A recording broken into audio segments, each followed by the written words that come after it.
मुंबई में प्रवेश के दौरान वाहनों को टोल चुकाना पड़ता है। यह टोल विकास कार्य के काम आता है, परंतु इसमें होने वाली आय सरकार से छुपाई जा रही है। ऐसा आरोप सामाजिक कार्यकर्ता संजय शिरोडकर ने लगाया है और इसमें किसी घोटाले की आशंका व्यक्त की है।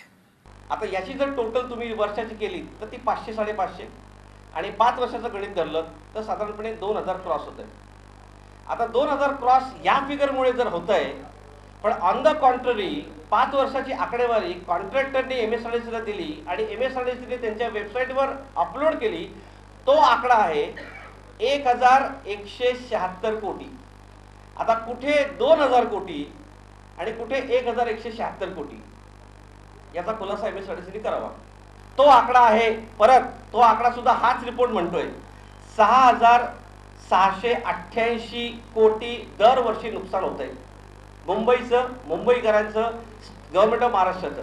आणि ऑन द कॉन्ट्ररी या कारच्या माध्यमातून यांचं वर्षाचं इन्कम यांनी दाखवलेलं आहे, हाच रिपोर्ट म्हणतो 222 कोटी। मग 222 कोटी वर्षाला टोलमध्ये इन्कम मिळवण्यासाठी आपल्या सगळ्यांना 6000 कोटीचं नुकसान हे लोक करवत आहेत। प्रेस क्लब में आयोजित प्रेस कॉन्फ्रेंस में दस्तावेज प्रस्तुत करते हुए शिरोडकर ने सरकार से टोल समाप्त करने की भी अपील की।